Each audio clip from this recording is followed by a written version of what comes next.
Welcome to T for tutorials. आज की इस लेक्चर में हम माइक्रोसॉफ्ट विंडोज़ के अंदर मौजूद पेंट के सॉफ्टवेयर पे काम करेंगे। तो चलें, सबसे पहले इसके लिए आपने यहाँ पर ये जो विंडोज़ का आइकन है ना, यहाँ पर आपने क्लिक करना है। क्लिक करने के बाद यहाँ पर आपने टाइप करना है पेंट। जैसे ही आप टाइप करेंगे तो यहाँ पर पेंट का सॉफ्टवेयर आपके सामने आ जाएगा। इसको आपने ओपन कर लेना है। यहाँ से मैं इसको मैक्सिमाइज कर लेता हूँ। ये फुल स्क्रीन पर आ गए। अच्छा, अब ये यहाँ पर ये देखें, इसका जो कैनवस नज़र आ रहा है वो यहाँ से लेकर यहाँ तक नज़र आ रहा है। आपके केस में ये वेरी कर सकते हैं, किसी और साइज़ में नज़र आ सकते हैं। अब हम ये करना चाहते हैं कि हम इसका साइज़ बढ़ाना या कम करना चाहते हैं। तो उसके लिए मुझे इसके कॉर्नर से इसे पकड़ना पड़ेगा। ये देखें, ये आपको एक कॉर्नर से इसका नज़र आ रहा है। ये छोटा सा एक डार्ट से भी आपको नज़र आ रहा होगा। तो इस कॉर्नर से मैं इसे पकड़ूंगा।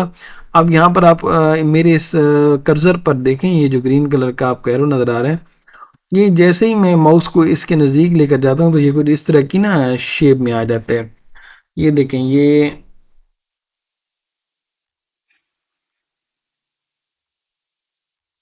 अच्छा, ये देखें, ये दो एरो बनकर आए। जैसे ये दो एरो बनकर आए तो आपने अपने माउस से सिंगल लेफ़्ट क्लिक करना है और अपने माउस की जो लेफ़्ट फिंगर है, लेफ़्ट जो माउस का बटन है उससे आपने लेफ़्ट फिंगर अपनी नहीं उठानी और प्रेस किए रखनी है।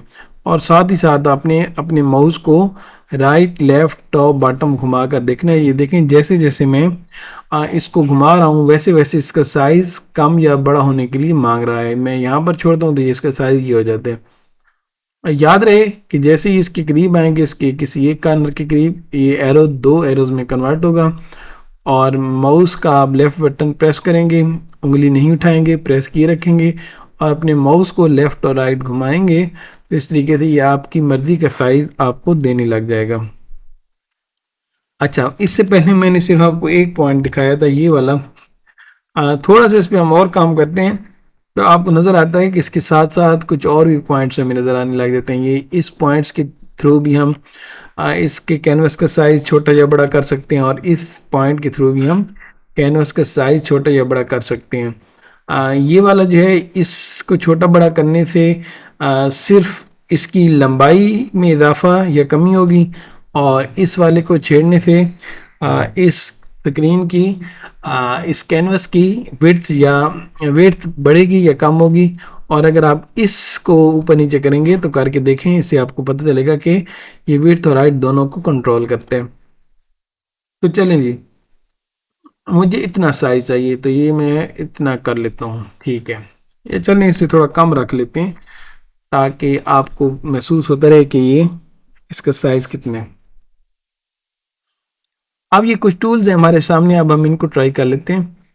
मिसाल के तौर पर सबसे पहले मैं आपको बताता हूँ कि ये पेंसिल है। ये देखो, इस पेंसिल पे अगर मैं क्लिक करता हूँ, अपने माउस से सिंगल लेफ़्ट क्लिक करता हूँ और यहाँ पर आकर मैं अपने माउस से लिखना शुरू करूँ तो ये मुझे लिखने देते हैं। माउस से लिखने का क्या तरीका है कि आपने माउस का जो लेफ़्ट बटन है उसको प्रेस करना है और उसको प्रेस करने के बाद आपने अपने माउस को घुमाना है तो इस तरीके से आप इसको लिख सकते हैं।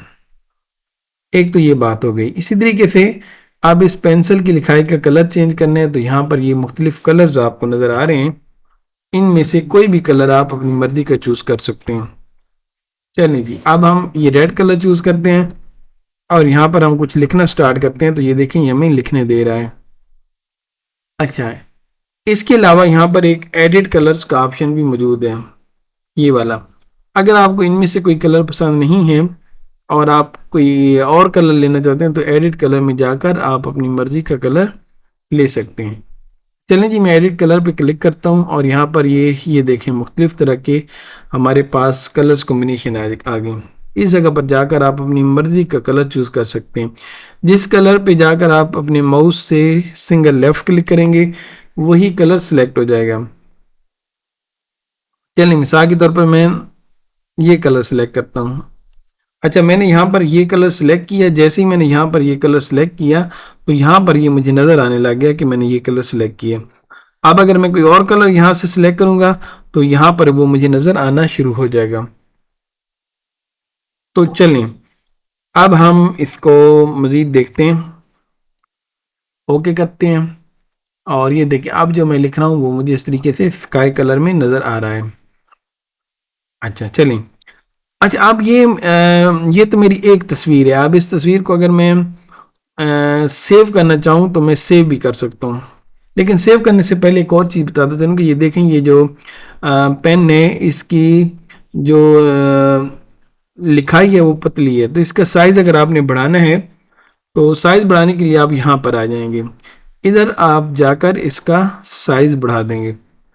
अब यहाँ पर ये देखिए, मैंने साइज़ पे क्लिक किया, ये मुख्तलिफ साइज़ हैं जो कि आपको नज़र आ रहे हैं।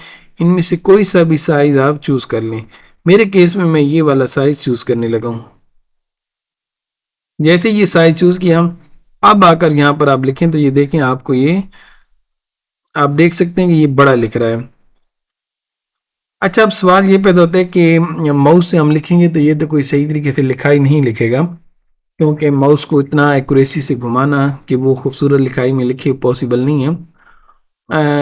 इसके लिए असल में ये डिजिटल पेन होते हैं जो यूज़ होते हैं, जिनकी मदद से हम ये लिखाई करते हैं। इस मकसद के लिए टैबलेट्स के डिवाइस भी होते हैं जो यूज़ किए जाते हैं। लेकिन एज ए कंप्यूटर यूज़र हमें कम से कम इतना पता होना चाहिए कि कोई छोटा मोटा टिक लगाना हो, किसी चीज़ को लेबल करना हो, तो हम इस पेंसिल से कर सकें। अच्छा, अब इस फाइल को अगर हमने सेव करना है तो फाइल पे जाएंगे, सेव एज पर जाएंगे, और सेव एज पर जाने के बाद जहाँ पर सेव करनी है वहाँ पर हम सेव करके रख लेते हैं। मेरे केस में मैं इसे डेस्कटॉप पे रख रहा हूँ और यहाँ पर मैं इसको कोई नाम दे रहा हूँ, माई फर्स्ट पेंट, और इसको मैं सेव कर रहा हूँ। तो अब ये देखें, ये मेरे पास ये फाइल सेव होकर आ चुकी है माई फर्स्ट पेंट के नाम से। अब इसको अगर आप ओपन करके देखें तो ये देखें, ये पिक्चर फॉर्मेट में थी। ये आपको ये देखें, जो पिक्चर आपने बनाई थी वो ये पिक्चर है, ये पिक्चर है जो आपको नज़र आ रही है। और ये जो इसके ऊपर आपको ये बड़ा सा नज़र आ रहा है ना, ये पिक्चर कैसा नहीं है, ये तो वो सॉफ्टवेयर है ना जिसके अंदर आप पिक्चर को देख रहे हैं, ये तो सॉफ्टवेयर का पार्ट है। आपने जो पिक्चर बनाई थी वो ये है, ये आपने कंफ्यूज नहीं होना। अच्छा, अब इसके अलावा आपको पिक्चर्स की टाइप्स का भी पता होना चाहिए। जिस तरह ये देखें, हमने अपनी पिक्चर का नाम रखा था माई फर्स्ट पेंट, तो ये उसका नाम आ गया। और इमेजेस की ना डिफरेंट टाइप्स होती हैं, डिफरेंट नस्लें होती हैं, डिफरेंट डेटा टाइप्स होती हैं। अभी हमारे केस में जो हमने इमेज बनाया है इसकी जो टाइप है वो है PNG, पिंग। ये देखें ना, डॉट के बाद हम किसी भी फाइल की टाइप रखते होते हैं, ये हमने नहीं रखी, ये ऑटोमेटिकली सॉफ्टवेयर ने उठा ली है, पिंग। ये पिंग इस बात की निशानदेही कर रहा है कि ये हमारी जो फाइल है मस्ट माई फर्स्ट पेंट, ये पिंग टाइप की है, यानी कि ये इमेज है। तो ये याद रख रहे हैं, बाद औक़ात MCQs जब आपसे टेस्ट में पूछे जाते हैं तो उनमें ये पूछा गया होता है कि पिंग जो है ये किस तरह की फ़ाइल को रिप्रेजेंट करते हैं। तो इसका आप आंसर दे सकते हैं कि पिंग जो है ये तस्वीरों के लिए यूज़ होते हैं। चलिए हम दोबारा पेंट पर आते हैं। हमारे टास्क बार में यहाँ पर पेंट मौजूद था नीचे, तो यहाँ पर जाने के बाद हम दोबारा अपने पेंट को ओपन करते हैं। अच्छा, आप मिसाल के तौर पर मैंने ये तस्वीर बना लिया, मैंने एक नई तस्वीर बनानी है, तो फाइल पर जाकर यहाँ पर न्यू पे क्लिक करके मैं एक नई फाइल क्रिएट कर सकता हूँ।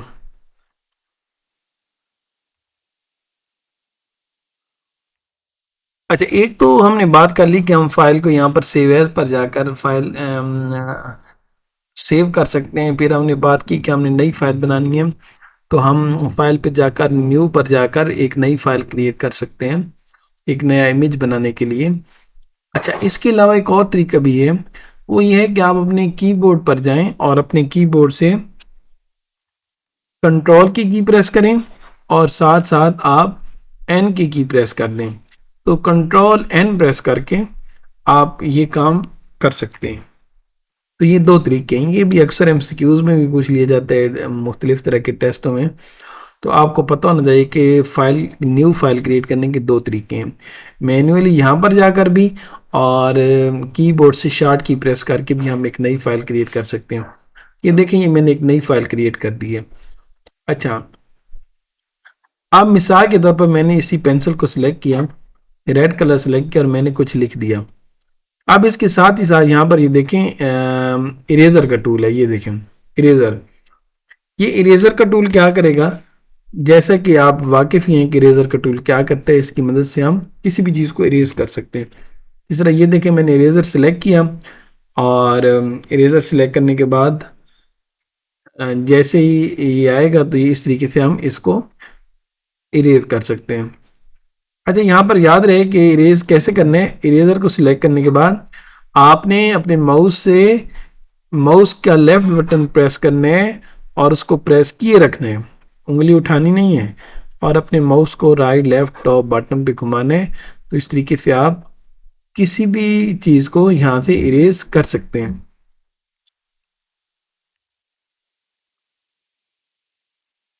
अभी तक ब्रश का साइज, सॉरी, अभी तक इरेजर इरेजर की बात हो रही है। ब्रश और चीज़ है, अभी हम इरेजर की बात कर रहे हो। अभी तक जो इरेजर का साइज है ये बहुत छोटा है, अगर हमें बहुत ज़्यादा चीज़ रिमूव करनी पड़ेगी तो मसला होगा। इरेजर का साइज बड़ा करने के लिए हमने अपने कीबोर्ड पर आना है और अपने कीबोर्ड से ये कंट्रोल वाली की प्रेस करनी है, ये वाली, और कंट्रोल की प्रेस करने के बाद हमने साथ साथ प्लस की प्रेस करनी है, तो हमारे इरेजर का साइज बढ़ जाएगा। और इसी कंट्रोल की को प्रेस किए रखना है, और साथ ही साथ अगर यहाँ पर ये वाली माइनस की आप प्रेस करेंगे तो आपका जो इरेजर का साइज़ है वो कम होगा। तो इस तरीके से आप इरेजर का साइज़ बढ़ा भी सकते हैं और कम भी कर सकते हैं। चलिए मैं बढ़ा के दिखाता हूँ। ये देखें इरेजर का साइज़ मैं बढ़ाता जा रहा हूँ और ये जो इरेजर वाला स्केयर है ये बढ़ता जा रहा है। अब ये देखें बड़ी आसानी से मैंने एक दो दफ़े से फेरा और ये सारा रिमूव हो गया। अब इसी तरीके से कंट्रोल माइनस करता हूँ तो ये देखो इरेजर का साइज़ छोटा होता चला जा रहा है। तो इस तरीके से आप इरेजर पे काम कर सकते हैं। अच्छा, अब हम आते हैं शेप्स पर। ये कुछ शेप्स हैं जो कि मौजूद हैं, इनमें से कोई भी शेप आप ड्रा कर लें। मेरे केस में मैं यहाँ पर ये वाली शेप ड्रा करता हूँ। ड्रा करने का तरीका क्या है कि जिस शेप को आपने ड्रा करना है उस पर आकर अपने माउस से सिंगल लेफ़्ट क्लिक करना है और यहाँ पर अपने स्क्रीन पर आना है और यहाँ पर आपने अपने माउस से सिंगल लेफ़्ट क्लिक करना है और लेफ़्ट क्लिक किए रखना है, उंगली नहीं उठानी। याद रहे, उंगली नहीं उठानी, उंगली नहीं उठानी, लेफ्ट बटन प्रेस किए रखना है माउस का और अपने हाथ को घुमाना है। तो इस तरीके से ये शेप ड्रा हो गई। अब इस शेप के अंदर मैंने कलर करने हैं, तो यहाँ पर ये ब्रश का टूल यहाँ पर काम आएगा। इस ब्रश के टूल को मैं यहाँ से सिलेक्ट करता हूँ। यहाँ पर ये देखें ये बता भी रहा है कि ब्रश का टूल क्या करते हैं, फिल विद कलर, कि अगर हमने किसी चीज़ को कलर से फिल करने तो हम इस ब्रश को यूज़ करते हैं। तो चलें जी, मैंने ब्रश को सिलेक्ट किया और यहाँ पर आकर जो भी कलर मैंने लगाना है, मैंने ऑरेंज लगाना है तो मैंने ऑरेंज सेलेक्ट किया और मैंने यहाँ पर आकर इस शेप के सर्कल में आकर क्लिक कर दिया, यानी कि अपने माउस का लेफ़्ट क्लिक किया। तो यहाँ पर ये देखें इसका कलर आ चुके हैं। अब अगर आपने कलर चेंज करने हैं, मिसाल के तौर पर तो ग्रीन करना है तो ये ग्रीन को सिलेक्ट करें और दोबारा इधर आकर क्लिक करें, चेंज हो जाएगा। ये जो बॉर्डर है, बॉर्डर का कलर आपने चेंज करना है तो आपने एग्जैक्ट बॉर्डर को जाकर सिलेक्ट करना है और तभी बॉर्डर का कलर भी चेंज होगा। अब आपने ये जो बैकग्राउंड इसका वाइट आ रहा है इसको चेंज करना है, तो कोई भी कलर सेलेक्ट किया, बाहर आकर क्लिक किया तो ये इस तरीके से ये कलर भी ड्रा हो गया। याद रहे कि मिसाल के तौर पर अब हम कुछ स्टेप्स वापस आना चाहते हैं तो हम इस सारी चीज़ों को अनडू करेंगे। अनडू करने का क्या तरीका था, अगर आपको याद नहीं है तो मैं याद दिलाता चलूँ। जब हम कंट्रोल प्रेस करते हैं और कंट्रोल की प्रेस किए रखते हैं और साथ साथ हम जेड की प्रेस करते हैं, एक दफ़ा हम जेड की प्रेस करेंगे तो एक स्टेप पीछे जाएंगे, दो दफ़ा प्रेस करेंगे तो दो स्टेप पीछे जाएंगे और इसी तरह पीछे जाते जाएंगे। अब यहाँ पर ये स्क्रीन आपको नज़र आ रही है, आपने देखा मैंने यहाँ पर ड्रा की। अब अपने कीबोर्ड से मैंने कंट्रोल की प्रेस की और प्रेस किए रखी, उंगली नहीं उठाई, कंट्रोल की से मैंने उंगली नहीं उठाई और मैंने एक दफ़ा जेड प्रेस किया। तो ये देखें मैंने एक स्टेप अनडू किया, यानी कि मैं वापस गया। जो मैंने डू किया था ना उसको मैंने अनडू कर दिया, जो मैंने किया था उसको मैंने ख़त्म कर दिया। दूसरी दफ़ा क्लिक करूँगा तो ये देखो एक स्टेप और पीछे चला गया। तीसरी दफ़ा किया, एक स्टेप और पीछे चला गया, और चौथी दफ़ा करूँगा तो मैं एक स्टेप और पीछे चला जाऊँगा। तो ये आपने देखा कि मैं कीबोर्ड से कंट्रोल और कंट्रोल के साथ साथ जेड की प्रेस करता गया, और जैसे जैसे मैं जेड की प्रेस करता गया एक एक स्टेप में पीछे जाता गया। अच्छा जी, तो अब हम देखते हैं, हम ब्रश टूल भी हो गया। ये देखें जी, ये हमारे पास एक है टेक्स्ट टूल। इसको सिलेक्ट करके हम यहाँ पर अपनी टाइपिंग कर सकते हैं। चलें जी, करके देख लेते हैं। इसको सिलेक्ट किया, स्क्रीन पर आकर अपने माउस से सिंगल लेफ्ट क्लिक किया और यहाँ पर लिख दिया आई लव t4tutorials.com। अब ये हमने लिख दिया, तो इस तरीके से आप टेक्स्ट को लिख सकते हैं। अच्छा, अब आपने इस टेक्स्ट का साइज चेंज करना है, तो इसको सारे को सिलेक्ट करना है। तो वही जिस तरह MS वर्ड में आप करते आए हैं कि सारे को सिलेक्ट करने हैं, तो आपने अपने कीबोर्ड से कंट्रोल की प्रेस करनी है और साथ साथ एक की प्रेस करनी है, तो इससे सारे का सारा सिलेक्ट हो जाएगा। तो ये देखें, मैंने कंट्रोल A किया कीबोर्ड से, तो ये सारे का सारा सिलेक्ट हो गया। अब मैंने इसका फ़ॉन्ट साइज़ बढ़ाना है, तो ये देखें जो भी फ़ॉन्ट साइज़ मैंने रखना है वो मैं बढ़ा रहा हूँ। अच्छा, जैसे जैसे मैं फ़ॉन्ट साइज़ बढ़ा रहा हूँ, तो ये देखें जो मेरी लिखाई थी वो छुपती चली जा रही है, क्योंकि ये जिसके ऊपर बॉक्स ड्रा हुआ पड़ा है ये छोटा है और लिखाई मैंने बड़ी कर दी है। अब इसके लिए ये जो बॉक्स सा नज़र आ रहा है, इसके जो कार्नर्स है ना, किसी एक कार्नर के पास मुझे जाना पड़ेगा। ज़रा गौर कीजिएगा, मेरा कर्सर एक डंडी की तरह नज़र आ रहा है, लेकिन इसको जैसे ही मैं इसके कार्नर के करीब लेकर गया तो इस तरह से दो एरो नुमा से आपको नज़र आ सकते हैं, ये से मिलती जुलती की शेप नज़र आ सकती है। अब मैंने अपने माउस से सिंगल लेफ़्ट क्लिक किया और माउस का लेफ़्ट बटन प्रेस किए रखा और अपने माउस को घुमाया, तो ये देखें जैसे जैसे मैं इस बॉक्स का साइज़ बड़ा करते जा रहा हूँ वैसे वैसे मुझे मेरा टेक्स्ट नज़र आना शुरू हो गया। तो इस तरीके से हम ये काम कर सकते हैं। अच्छा, अब मिसाल के तौर पर मैंने इसको मैंने सिलेक्ट किया। अच्छा, ये सिलेक्शन हम माउस से भी कर सकते हैं। MS वर्ड में आपने शायद पढ़ा हो, अगर नहीं पढ़ा तो दोबारा सुन लें कि हमने अपने ये देखें, ये कर्सर हमारा यहाँ पर ब्लिंक कर रहा है, ये देखें ना एक लाइन सी है जो यहाँ पर ये बार बार ब्लिंक कर रही है। तो यहाँ पर अगर हमने अपने माउस से लेफ़्ट क्लिक किया और क्लिक किए रखा और माउस को लेफ़्ट साइड पे घुमाता गया, जितना भी मैंने सिलेक्ट करना है उतना मैं सिलेक्ट कर लूँगा और यहाँ पर मैं B पे क्लिक करूँगा तो ये मेरा सारा टेक्स्ट बोल्ड हो जाएगा। I पे प्रेस करने से इटैलिक हो जाएगा, U पे क्लिक करने से अंडरलाइन हो जाएगा। ये वही चीज़ें जो वर्ड में भी हम करते रहते हैं MS वर्ड में। अब यहाँ पर ये देखें, अंडरलाइन को ख़त्म किया, इटैलिक को ख़त्म किया, बोल्ड को ख़त्म कर दिया। अब यहाँ पर ये देखें, हमारे पास स्ट्राइक थ्रू का भी ऑप्शन है, इसको क्लिक किया तो इस पर स्ट्राइक थ्रू अप्लाई हो गया।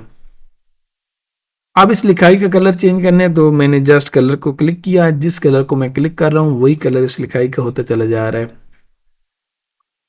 अच्छा, अब यहाँ पर एक नई चीज़ आपके सामने आई, OPQ। यहाँ पे गौर करें, OPQ क्या चीज़ है जी? यहाँ पर ये देखें OPQ बैकग्राउंड, तो मैं इस पर क्लिक करता हूँ तो यहाँ पर ये देखें, यहाँ पर अब हमें दो बॉक्सेस नज़र आने लग गए हैं जिसमें लिखा हुआ आ रहा है कलर 1 कलर 2। यहाँ पर ये जो कलर 1 है ना, ये है आपका टेक्स्ट का कलर, जो लिख रहे हैं उसका कलर, और ये जो कलर 2 है ये आपका होगा बैकग्राउंड कलर। तो चलें, अब ये कलर 2 हमारा वाइट है, तो मैं इस कलर 2 को सिलेक्ट करता हूँ और मैं यहाँ पर ग्रीन करता हूँ, तो ये देखें बैकग्राउंड मेरा यहाँ पर ग्रीन हो गया, red, pink, orange, brown, dark brown. तो इस तरीके से जो भी कलर आप इसके बैकग्राउंड में रखना चाहते हैं रख सकते हैं। तो ये चीज़ भी हो गई कि OPQ और ट्रांसपेरेंट का। अच्छा, ट्रांसपेरेंट पे क्लिक करें तो फिर देखें क्या होता है। मैंने ट्रांसपेरेंट पे क्लिक किया तो मेरा बैकग्राउंड ट्रांसपेरेंट हो गया, ये देखें इस लिखाई के पीछे बैकग्राउंड ट्रांसपेरेंट हो गया। लेकिन मैं इसको सिलेक्ट करके OPQ पे जाके कलर 2 में कोई कलर देता हूँ तो फिर वो कलर बैकग्राउंड में अप्लाई होकर आ जाते हैं। अच्छा, इसके अलावा आप टेक्स्ट की फ़ॉन्ट फैमिली भी चेंज कर सकते हैं। मैंने टेक्स्ट को सिलेक्ट किया और यहाँ पर ये जो भी फ़ॉन्ट फैमिली आपको पसंद है आप वो वाली फ़ॉन्ट फैमिली अप्लाई करेंगे तो उसी तरह की लिखाई आपकी यहाँ पर आ जाएगी। यहाँ पर याद रहे कुछ गलती हम लोग कर लेते हैं, वो ये करते हैं कि हमारा टेक्स्ट हम सिलेक्ट नहीं करते और यहाँ पर चीज़ें अप्लाई करने की कोशिश कर रहे होते हैं और हमारा मसला आ रहा होता है। तो आपने श्योर करना है कि आपने जिस टेक्स्ट पर चीज़ें अप्लाई करनी है पहले उस टेक्स्ट को सिलेक्ट करना है। माउस से कर लें आपकी मर्ज़ी, कंट्रोल ए क्लिक करके पूरे कंट्रोल आल करके सारे टेक्स्ट को सिलेक्ट कर लें, वो आपकी मर्ज़ी, लेकिन सिलेक्ट ज़रूर करना है। सिलेक्ट करने के बाद ये चीज़ें अप्लाई करेंगे तो तभी ये चीज़ें अप्लाई होंगी। चलें जी, अब हम दोबारा यहाँ पर अपनी होम स्क्रीन पर वापस जाते हैं। अच्छा, बाद औक़ात जो हम जॉब्स वगैरह के लिए अप्लाई करते हैं तो टेस्ट में हमसे ये चीज़ पूछ ली जाती है कि माइक्रोसॉफ्ट पेंट में किस कौन कौन सी मेन्यूज़ मौजूद हैं। तो याद रहे कि हमारे पास एक फ़ाइल की मेन्यू है, एक होम की, व्यू की और टेक्स्ट, ये 4 मेन्यूज़ हमारे पास मौजूद होती हैं। फ़ाइल, होम, व्यू और टेक्स्ट। ये एमसीक्यूज़ में पूछे जाने वाला क्वेश्चन है, तो ये आपके माइंड में रहना चाहिए। तो चलिए मैं होम पे क्लिक करता हूँ और मैं वापस अपनी होम स्क्रीन पर आ गया जहाँ पर हम ये सारा काम कर रहे थे। अब इसमें एक और चीज़, ये रोटेट पर जाए, ये देखें रोटेट। रोटेट पे क्लिक करके आप इसको रोटेट भी कर सकते हैं। जिस तरह से ये देखें मैंने मुख्तलिफ एंगल्स में इसको रोटेट करना शुरू कर दिया है। तो ये नीचे आप देखें हमारा जो टेक्स्ट था वो ये जैसे जैसे मैं इसे रोटेट कर रहा हूँ ये रोटेट हो रहा है। तो आप इसे अपने हिसाब से जैसे भी रोटेट करना चाहें रोटेट कर सकते हैं। रीसाइज का ऑप्शन भी मौजूद है, रीसाइज पे जाएं और ये आपसे रीसाइज पूछेगा। इसमें 2 ऑप्शंस हैं, एक हमारे पास है ये जिसको ये रीसाइज का नाम दे रहा है, रीसाइज बाय परसेंटेज या फिर पिक्सल्स के ज़रिए इसको रीसाइज करेंगे हम। अच्छा, और दूसरा ये कह रहा है कि स्क्यू डिग्रीज, कि आप यहाँ पर ये हॉरिजॉन्टल और वर्टिकल डिग्रीज असाइन करके भी इसे रीसाइज कर सकते हैं। इसको बहुत ज़्यादा कोई रट्टा लगाने की ज़रूरत नहीं है, इसको हम सिंपली करके देख लेते हैं तो आपको आइडिया हो जाएगा। रीसाइज बाय परसेंटेज, हॉरिजॉन्टल 100% और वर्टिकल 100%। चले मैं हॉरिजॉन्टल कर लेता हूँ 50% और वर्टिकल भी ऑटोमेटिक 50 हो गया। अच्छा, क्योंकि मैंने यहाँ पर मेंटेन एस्पेक्ट रेशियो को सिलेक्ट किया हुआ है। मेंटेन एस्पेक्ट रेशियो को अगर आप चेक करके रखेंगे तो इसका मतलब ये हो जाएगा कि जैसे ही आप इसकी हॉरिजॉन्टल डायमेंशंस को छेड़ेंगे तो वर्टिकल डायमेंशंस ऑटोमेटिक उसी के हिसाब से सेट हो जाएंगे। इसी तरीके से अगर आप वर्टिकल डायमेंशंस को छेड़ेंगे तो हॉरिजॉन्टल डायमेंशंस भी उसी के साथ साथ ऑटोमेटिकली वो मैनेज करने की कोशिश करेगा। अच्छा, ये इसको करके देखते हैं, फिर मैं दूसरा केस भी आपको समझाता हूँ। अच्छा, ये देखें अब वर्टिकल में इसको कर रहा हूँ 200, तो ये देखें मैंने यहाँ पर से 200 एंटर किए लेकिन ये वाला 200 ऑटोमेटिक आ गया। तो इसको चले मैं ओके करता हूँ, तो ये देखें इसका साइज़ बड़ा हो गया। अब मैं दोबारा रीसाइज पे जाता हूँ। मेंटेन एस्पेक्ट रेशियो तो आपने देख ली। अब अगर इस मेंटेन एस्पेक्ट रेशियो को मैं अनचेक करता हूँ तो क्या होगा। इसको मैंने अनचेक किया, आप देखें अब मैं हॉरिजॉन्टली इसे कहता हूँ कि 50। आप देखो ना, अब मैंने हॉरिजॉन्टल इसको चेंज किया है लेकिन वर्टिकल ऑटोमेटिकली चेंज नहीं हुआ। ये फ़र्क है कि जब हम मेंटेन एस्पेक्ट रेशियो चेक रखते हैं तो कुछ और होता है और जब हम चेक नहीं करते तो फिर आप अपनी मर्जी से हॉरिजॉन्टल डायमेंशंस भी दे सकते हैं और वर्टिकल डायमेंशंस भी हम अपनी मर्जी से ही दे सकते हैं। अब ये देखो हॉरिजॉन्टल में करता हूँ 70, ये देखो वर्टिकल पे कोई असर नहीं पड़ा। अब मैं इसको ओके करता हूँ तो ये देखो ये उसी हिसाब से हमारा ये सारा कुछ आ गया। तो इस तरीके से आप रीसाइज कर सकते हैं। ये तो था परसेंटेज के पॉइंट ऑफ व्यू से रीसाइज करना। फिर इसी तरीके से आप इसको पिक्सल्स के थ्रू भी रीसाइज कर सकते हैं। मैंने पिक्सल्स को सिलेक्ट किया और मैंने कहा कि हॉरिजॉन्टल मुझे मेंटेन एस्पेक्ट रेशियो को मैं हटा देता हूँ और मैं कहता हूँ मुझे हॉरिजॉन्टल इसके चाहिए 1000 पिक्सल्स और वर्टिकल चाहिए 300 पिक्सल्स और ओके पे क्लिक किया तो ये अपने हिसाब से उसी तरीके से इसने इसको रीसाइज कर दिया। अच्छा, मैं दोबारा रीसाइज पे जाता हूँ और ये जो स्क्यू वाले हैं इसको भी आप इसकी भी वैल्यूज चेंज करके देख सकते हैं। मैं कहता हूँ कि 50 और मैं ओके करता हूँ, तो ये देखो जिस तरह से मैंने इसकी डिग्री चेंज की तो उस हिसाब से ये किसी न किसी तरीके से इसने अपने आप को घुमा लिया, ये देखें।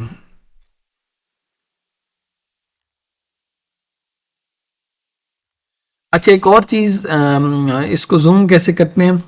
तो इसको जूम करने के लिए यहाँ पर हम नीचे आ सकते हैं। यहाँ पर ये देखिए हमारे पास जूम का ऑप्शन है। जूम को हम कम भी कर सकते हैं और जूम को ज़्यादा भी कर सकते हैं। ये देखें, ये इसको हम अपने माउस से घुमा कर, ये देखें, इसकी जूम कम या जूम ज़्यादा कर सकते हैं। यहाँ से भी कर सकते हैं और ये यहाँ पर भी इसका ऑप्शन मौजूद होता है। तो यहाँ पर जाकर भी आप इसकी जूम, ये देखें, ये जूम कम या ज़्यादा कर सकते हैं। ओके।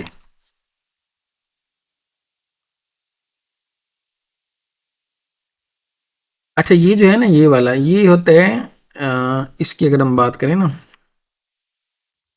अच्छा याद रहे कि इन दोनों में ना थोड़ा सा फर्क जरूर है। इस वाले जूम में और इसको हम दूसरे लफ्जों में कहें कि हम जूम ना कहें और मैग्नीफायर कहें तो ज्यादा बेहतर रहेगा। ये जो जूम था ये पूरी की पूरी स्क्रीन को जूम करता है, यानी कि पूरे के पूरे शीशे को जूम कर रहा होता है। लेकिन अगर हम इसकी बात करें मैग्नीफायर की, तो ये जिस जगह पर जाकर आप इसको पुट करते हैं ये सिर्फ उसी जगह को ही जूम करते हैं, मैग्नीफाई करते हैं कह लें। मिसाल के तौर पर इसको मैं सिलेक्ट करूं और मैं सिर्फ इस हिस्से पे आके क्लिक करूं तो ये सिर्फ इसी हिस्से को मैग्नीफाई करेगा, या देसी लफ्ज़ों में अगर आप कहना चाहें जूम करेगा तो वो कह दें हमेशा। ये देखिए मैंने क्लिक किया और मैंने सिर्फ इस हिस्से पे आकर ये इस पर क्लिक किया तो ये इसने सिर्फ इसी हिस्से को मैग्नीफाई किया।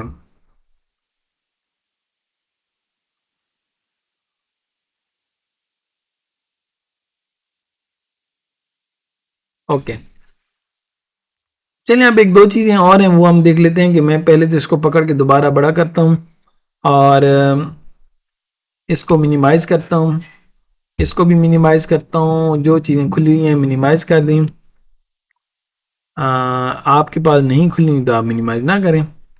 ये मेरे पास एक तस्वीर पड़ी है, मैं इसको सिलेक्ट करता हूँ और मैं अपने कीबोर्ड से प्रिंट स्क्रीन करता हूँ इसको। आपके कीबोर्ड पर प्रिंट स्क्रीन का ऑप्शन मौजूद होता है। ये देखें कीबोर्ड पर ये प्रिंट स्क्रीन की मौजूद होती है। जैसे ही इस की को हम प्रेस करते हैं तो हमारे पास अमूमन प्रिंट स्क्रीन हो जाता है। तो चलें इसको मैं करता हूँ।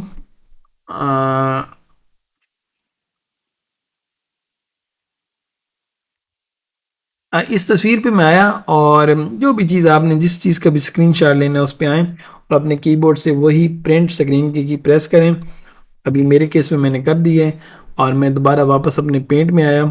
अब प्रिंट स्क्रीन मैंने किया हुआ है। अब अगर अपने कीबोर्ड से मैं कंट्रोल वी की प्रेस करूं तो वो अभी थोड़ी देर पहले जो मैंने प्रिंट किया था ना, वही चीज़ वही स्क्रीनशॉट मेरा पेस्ट होकर आ जाएगा। तो चलिए मैं आपको करके दिखाता हूँ।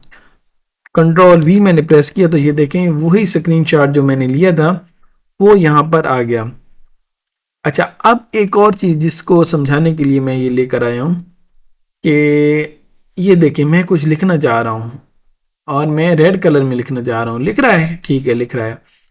अच्छा, अब मुझे वो कलर चाहिए जो इस तस्वीर में कहीं पे मौजूद है। तो ये देखें ये है कलर पिकर, इसे हम बोलते हैं कलर पिकर। किसी भी तस्वीर से अगर आपने कोई कलर पिक करना है अपनी मर्जी का तो आप इस कलर पिकर को यूज़ करेंगे। मैंने कलर पिकर को सिलेक्ट किया। मिसाल के तौर पर मुझे ये ऑरेंज कलर चाहिए तो मैं इस ऑरेंज कलर पर आकर कलर पिकर को अपने माउस से सिंगल लेफ्ट क्लिक करके सिलेक्ट करूंगा और इधर आकर लिखूंगा तो ये उसी कलर में लिखना शुरू हो जाएगा। इसी तरह से मैं कलर पिकर को सिलेक्ट करूंगा और मुझे ये वाला कलर पसंद है, ये जो कंप्यूटर साइंस के बैकग्राउंड में लिखा हुआ है, तो मैं इसको क्लिक करूंगा, लेफ्ट क्लिक करूंगा और लिखना शुरू कर देगा। तो जो भी कलर आपको चाहिए, मुझे इस शर्ट का ये पिंक कलर चाहिए तो मैं ये सिलेक्ट करूंगा। ये अभी क्योंकि बहुत छोटी सी जगह पर है ना तो सही सिलेक्ट नहीं हो रहा। अब मुझे ये कलर चाहिए तो मैं इसको कलर पिकर को चेक करूंगा, इस कलर को पिक करूंगा और यहाँ पर उसी कलर में ये लिखने लग जाएगा। अच्छा, तो मैंने दोबारा कलर पिक कर सिलेक्ट किया और इधर आकर मैंने इस कलर पे क्लिक किया और ये उसी कलर में लिखने लग गया। तो इस तरीके से जो भी कलर आपको चाहिए उसको आप सिलेक्ट करके उस पर काम कर सकते हैं। ये देखो, आप पिंक भी मैंने सिलेक्ट कर लिया। ये जो शर्ट के कॉलर में था पिंक कलर, इसको मैंने वो भी लिया। तो इस तरीके से ये काम कर सकते हैं। अच्छा, अब दोबारा इस सारे को सेव करने हैं तो वो मैं पहले ही आपको बता चुका हूँ कि फाइल पे जाएं, सेव एज पे जाएं और फाइल को नाम दें। माई फास्ट पेंट ही मैंने इसको नाम दे दिया। इसकी एक्सटेंशन यानी कि इसकी टाइप रखी मैंने। ये मुख्तलिफ टाइप्स होती हैं, इनमें से कोई भी टाइप आप दे सकते हैं। जो ज़्यादा कॉमन है, जो चलती है मार्केट में, वो पिंग है या फिर गिफ है या फिर जेपीजी है। तो इनमें से किसी भी इन तीनों में से आप कोई टाइप देना चाहते हैं इमेज को, तो वो वाली टाइप सिलेक्ट करें, तो उसी टाइप में ही इमेज सिलेक्ट होकर सेव हो जाएगा। मैंने फ़िलहाल जेपीजी कर दिया, ये लो सेव किया। तो ये इमेज हमारा ये कह रहा है कि पहले से मौजूद है। अगर पहले से मौजूद ना होता तो सेव हो जाता, सिंपल। लेकिन अभी क्योंकि मैंने पहले भी इसी नाम से एक इमेज रखा हुआ था, तो ये कह रहा है कि पहले से है, तो चलो ठीक है भाई, यस कर देते हैं कि कोई बात नहीं, पहले से तो है, तो भी दोबारा इसको सेव कर लो। तो ये था जी माइक्रोसॉफ्ट विंडोज़ के अंदर मौजूद पेंट की वर्किंग, के किस तरीके से आप पेंट पर काम कर सकते हैं। इस सारे लेक्चर में अगर कोई चीज़ आपको समझ नहीं आई और कुछ भी आप दोबारा पूछना चाहें या कुछ भी अगर आप इससे रिलेटेड, इससे मिलती जुलती कोई चीज़ पूछना चाहें, तो आपने पूछ लेनी है। शुक्रिया।